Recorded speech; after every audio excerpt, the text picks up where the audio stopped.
आपण निश्चितपणे प्रयत्न करू। शेतमालाच्या भावाच्या संदर्भात या ठिकाणी आपण सांगितलं, आपल्या सर्वांना कल्पना आहे की केंद्र सरकारने आता कांद्यावरची 20% जी काही ड्यूटी होती ती हटवली आहे आणि ड्यूटीच्या काळातही सगळ्यात महत्त्वाचं आहे की कांदा स्थिरीकरण योजना आपण राबवली आणि रबी हंगामामध्ये रबी 24 मध्ये नाफेडकडनं 2,22,331 मेट्रिक टन तर एनसीसीएफ कडनं 2,42,136 मेट्रिक टन असं 4,46,967 मेट्रिक टन कांद्याची खरेदी ही आपण त्या ठिकाणी केलेली आहे। आणि आता मला असं वाटतं की हा निर्णय झाल्यामुळे सातत्याने आम्ही केंद्र सरकारला विनंती करत होतो आणि केंद्र सरकारने ती विनंती मान्य केली, त्याबद्दल मी केंद्र सरकारचे आभार मानतो।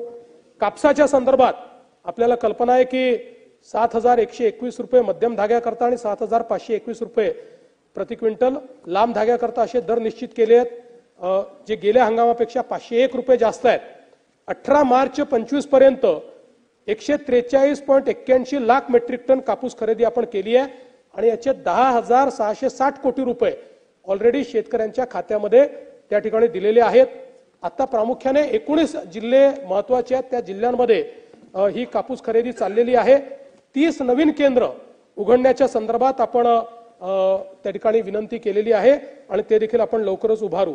सोयाबीनच्या संदर्भात आपल्याला कल्पना आहे की सोयाबीनमध्ये आपण ती जी काही खरेदी केली, फक्त महाराष्ट्राला 2 वेळा मुदतवाढ देण्यात आली आणि त्या माध्यमातून मला हे सांगितलं पाहिजे की संपूर्ण देशात जेवढी खरेदी झाली त्याच्या 126% खरेदी एकट्या महाराष्ट्राने केली।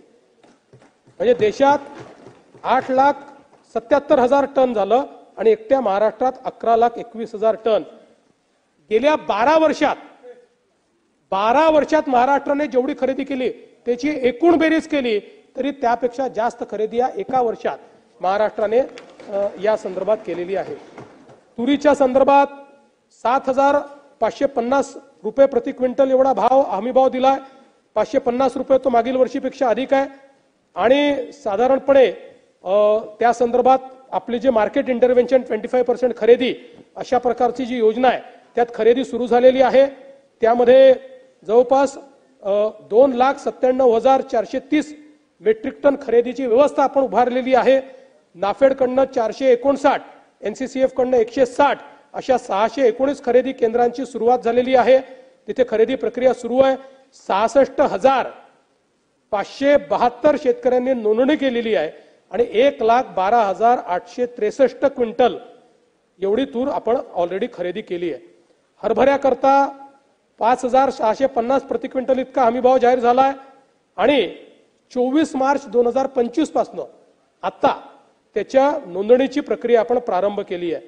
मला सांगताना आनंद वाटतो की याही वर्षी धान उत्पादक शेतकऱ्यांना मदत करण्याकरता आपल्या सरकारने 24-25 करता धान उत्पादक शेतकऱ्याला 2 हेक्टरच्या मर्यादेत प्रति हेक्टरी 20,000 रुपये बोनस देण्याचा निर्णय घेतलेला आहे।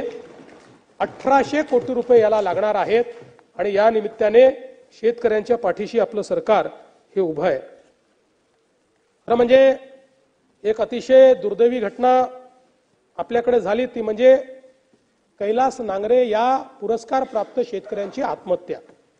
त्यांची मागणी होती की संत चोखामेळा सागर प्रकल्पातील शिल्लकचे पाणी हे खडकपूर्णा नदीत सोडले जाणारे पाणी जलसंधारण विभागातील शिवणी आरमाळ येथील लघु प्रकल्प डाव्या कालव्याद्वारे सोडावे। आता याच्यामध्ये मुळातच त्यांची जी मागणी होती ती जागा कॅचमेंट एरियापासून 8 किलोमीटर दूर होती आणि आताच हे जे काही पाणी उपलब्ध आहे हे तुटीचं आहे। म्हणजे या ठिकाणी 19,000 हेक्टरला सिंचन मिळेल अशा प्रकारची अपेक्षा व्यक्त करून हा प्रकल्पाची सुरुवात झाली। कॅचमेंट एरियामध्ये 19,000च्या ऐवजी 7,000 हेक्टरलाच केवळ सिंचन मिळत आहे। मोठ्या प्रमाणात या ठिकाणी तूट आहे आणि ही तूट असताना 8 किलोमीटर दूर ते पाणी नेणं हे शक्य नव्हतं। या संदर्भात यापूर्वी देखील 3 वेळा त्यांनी आंदोलन केलं, त्यांच्याशी चर्चा झाली, त्यांचं समाधान झालं। आताही ते त्या ठिकाणी उपोषणाला बसले। पालकमंत्र्यांनी जाऊन उपोषण सोडवलं आणि उपोषण सुटल्यानंतर त्यांनी ते मान्यही केलं. त्यांना हे आश्वासन देण्यात आलं की हे पाणी पोचू शकत नाही, पण वैनगंगा नळगंगा प्रकल्पामुळे अधिकचं पाणी जे मिळणार आहे ते पाणी आपल्या भागात येणार आहे, त्याच्यामुळे त्यावेळेस तो प्रॉब्लेम सॉल्व्ह होईल. आता कॅचमेंट एरियातच पाणी नाही तर 8 किलोमीटर दूर हे पाणी नेता येत नाही. त्यांनी तसं मान्यही केलं, पण दुर्दैवाने त्यानंतर त्यांनी आपली जीवनयात्रा संपवली, त्यांनी आत्महत्या केली. त्याच्यामध्ये त्यांनी 3-4 गोष्टी लिहिल्या आहेत. त्यात एक त्यांनी आव्हान केलं आहे की आमच्या भागामध्ये पाण्याची समस्या आपण सोडवावी, आमच्या भागात पाणी आणावं. त्यामुळे आमचा प्रयत्न आहे की नळगंगा वैनगंगानी तर ते येईल, पण अजून काही पर्याय असतील तर ते पर्याय देखील आम्ही पाहतो आहोत. आत्ता तरी असे कुठलेही पर्याय हे त्या ठिकाणी दिसत नाही आहेत, त्यामुळे त्या संदर्भातली कारवाई आम्ही करू. दुसरं त्यांनी सांगितलं आहे की माझे जे जमिनीचे वाद आहेत ते वाद सोडवण्यामध्ये मदत करावी, तर ते कोर्टामध्ये चाललेले आहेत, त्यांच्या चुलत भावासोबतच चाललेले आहेत, तर ते कसे सोडवता येतील हा प्रयत्न आपण करू.